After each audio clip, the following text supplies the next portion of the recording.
Variety of styles back in the summer of '67. Got that soul, some of that earthy soul, the Motown soul, the psychedelic rock and the pop rock, mainstream rock and roll records, monkeys, grassroots, and this easygoing pop slash country record by Frankie Laine on Billboard's Hot 100.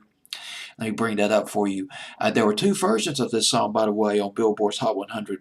Lord, tell me what he's got that I ain't got. Brooke Benton did a version of it, and also covered by Frankie Laine.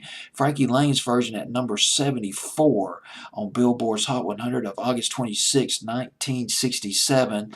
And his version is up from number, let me bring that up from number 83 the previous week. A big adult contemporary hit for Frankie Laine.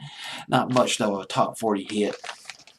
Maybe a little bit hard to fit, squeeze it in between something like Baby You're a Rich Man by the Beatles and Gladys Knight and the Pips record. More of an adult appeal, Frankie Laine. One of his first records came out back in 1946. It was called That's My Desire. It was written back in 1931 during the early years of the Great Depression. Sammy Kaye had the big hit with it in 1946, Sammy Kaye Orchestra, but Frankie Laine's version became better known over the years, done a whole loads of songs. He's had 70 charted records, 21 gold records. Frankie Laine, known as Steel Tonsils. His voice, he could do these tender records, and yet he could just belt them out too at the same time. He had this almost his voice. He was sort of a clarion style voice that sometimes he didn't even need a microphone to fill up a hall. He was pretty loud. Well, let's go to this record by Frankie Laine at number 74, Lord, What's He Got That I Ain't Got. For some reason, it reminds me of that Ray Peterson song, Tell Laura I Love Her. It does have that country flavor in there. Well, let's go to Laura, What's He Got That I Ain't Got. It was a country record. 1967, was recorded by a guy named Leon Ashley at 1967. Leon Ashley, that was his only number one country hit, by the way. And well, what happened was Leon Ashley, he recorded for a couple of record labels. One of them was Imperial, and another one was Gold Band, and nothing happened.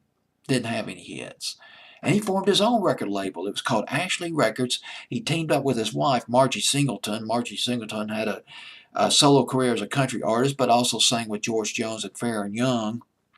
And they wrote this song, Lord, What's He Got That I Ain't Got. They wrote that song. And number one on the country charts.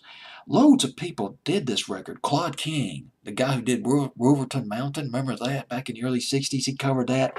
Marty Robbins and Kenny Rogers on the countryside. Brooke Benton also on this Billboard Hot 100, his version. I like it because, back then, it wasn't that unusual for an R&B artist or a black artist to cover a country record. Ray Charles did it, and Brooke Benton did it. You don't hear that too much anymore. But anyway, well, let's go to this record. This chart action, not really much, the Frankie Laine version. It peaked at 66. Lord, What's He Got That I Ain't Got, peaked at 66. It was on Billboard's Hot 100 for 6 weeks. Frankie Laine on Billboard's Hot 100 back in the summer of '67.